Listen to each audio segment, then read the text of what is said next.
오늘 우리에게 주신 하나님의 말씀은 어제에 이어서 마태복음 18장 12절에서 20절까지 18장 12절에서 20절까지 교독하고 마지막 절은 합독하겠습니다.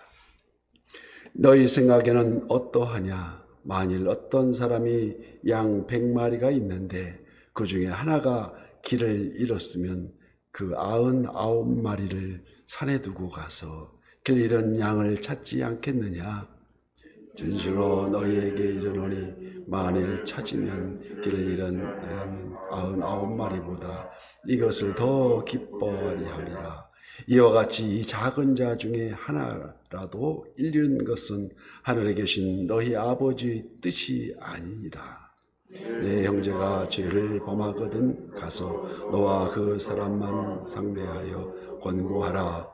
만일 들으면 내가 내 형제를 얻은 것이요 만일 듣지 않거든 한두 사람을 데리고 가서 두세 증인이 입으로 말마다 확증하게 하라. 그들의 말도 듣지 않거든 교회의 말하고 교회의 말도 듣지 않거든 이방인과 세리와 같이 여기라. 진실로 너희에게 이르노니 무엇이든지 너희가 땅에서 매면 하늘에서도 매일 것이요 무엇이든지 땅에서 풀면 하늘에서도 풀리리라. 그래서 너희에게 이르노니 너희 중에 두 사람이 땅에서 합심하여 무엇이든지 구하면 하늘에 계신 내 아버지께서 그들을 위하여 이루게 하시리라. 다 함께요. 두세 사람이 내 이름으로 모인 곳에는 나도 그들 중에 있느니라. 아멘. 벌써 오늘이 1월 18일 1월도 이제 거운다 가고 바로 엊그제 같은데 제가 초등학교 5, 6학년 때쯤에는 그때가 1960년대 초반이었는데 그때를 가리켜 라디오 시대라고 합니다. 각 가정에 라디오가 없는 집도 있고 그래서 라디오를 들으려고 옆집에 가서 듣는 이제 그런 상황인데 그때 인기가 있는 게 드라마, 인기 드라마가 제 기억에 하숙생이었습니다. 하숙생은 기간을 정해놓고 잠깐 머물다가 떠나는 하숙생인데 인생이 하숙생이 왔다고 인생은 나그네 길 어디서 와서 어디로 가느냐고 그 노래가 연속곡 주제곡가 막 인기를 얻어서 아주 쉽게 해서 요즘 같이 말하면 인기 절정을 누빈 가수가 있었습니다. 그래서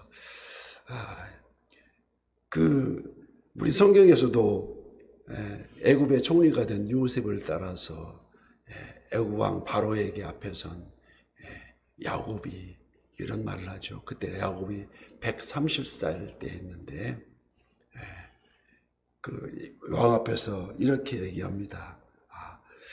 내 나그네 길의 세월이 130년 험악한 세월을 살았노라고 말을 합니다.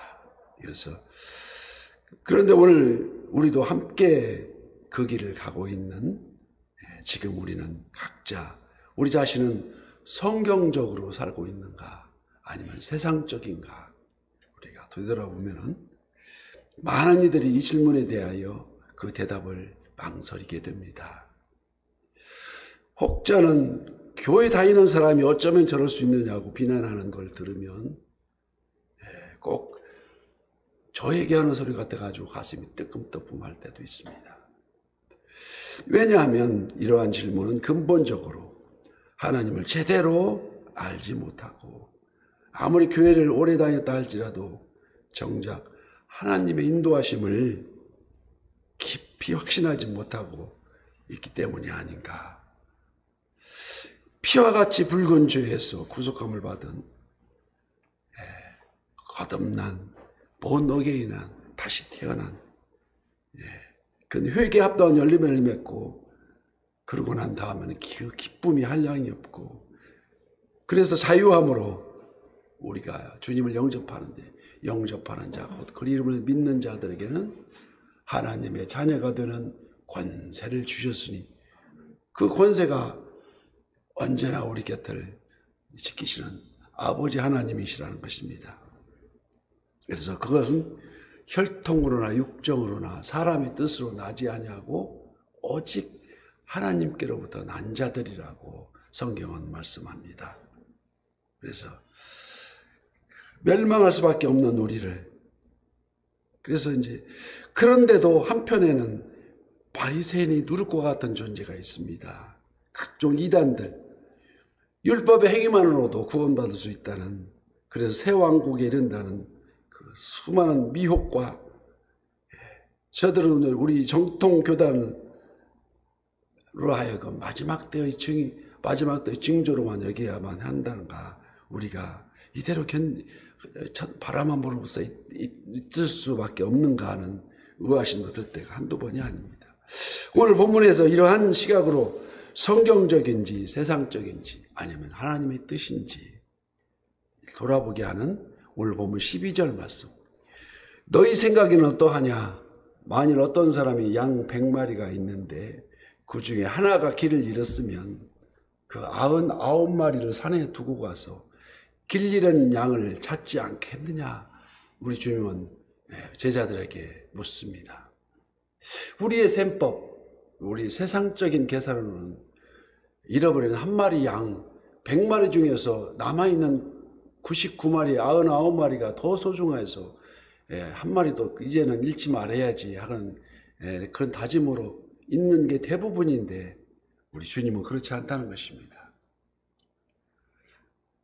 하나님은 지극히 작은 자 하나도 업신여겨서는 안 된다는 그런 내용입니다.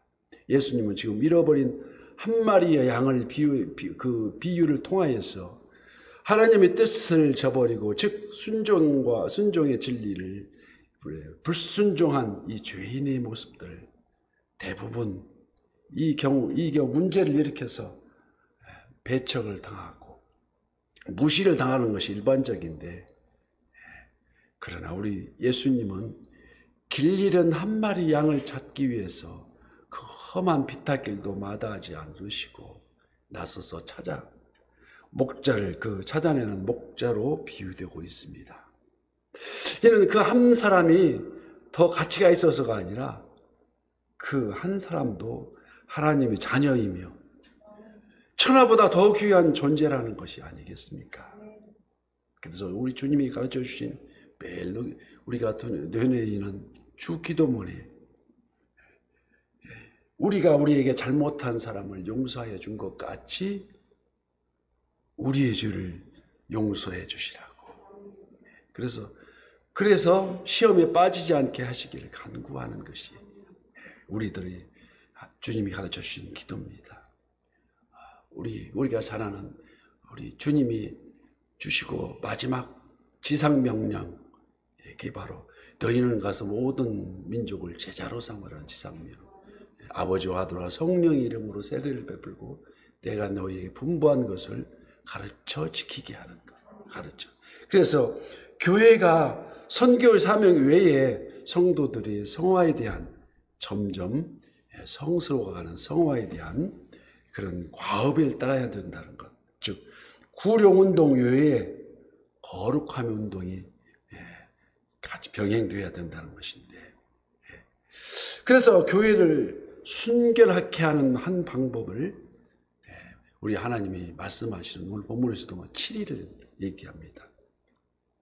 7일란 그리스도께서 교회에 주신 그 명령, 그 권세를, 교회에 임명한 권세라고 할 수 있는데, 17절 말씀에 만일 그들의 말도 듣지 않거든 교회의 말하고 교회의 말도 듣지 않거든 이방인과 세리와 같이 여기라. 이방인과 세리와 같이 여기라는 데 막점이 있습니다.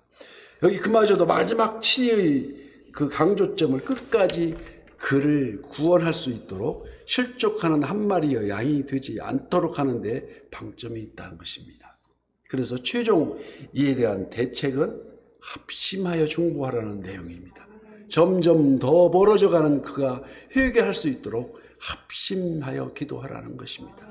19절 말씀이 진실로 다시 너희에게 이르노니 너희 중에 두 사람이 땅에서 합심하여 무엇이든지 구하면 하늘에 계신 내 아버지께서 그들을 위하여 이루게 하시리라.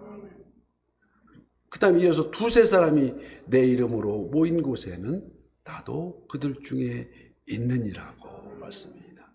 여기 두세 사람이 내 이름으로 모인 곳에, 즉 여기에 모인 성도의 수가 중요한 게 아니고 지극히 작은 자 하나를 찾으시는 하나님의 마음으로 목보다도 더 검은 죄로 물든 우리를 흰 눈보다 더 희게 하신 우리 주님의 마음으로, 그래 우리가 아무 공로 없이 거저 받은 그 사랑의 마음으로 우리가 합심하여 중보할 때 이는 곧 여호와 이레 나도 그들 중에 있다는 그 다짐과 함께 하나님께서 책임져 주시겠다는 말씀입니다.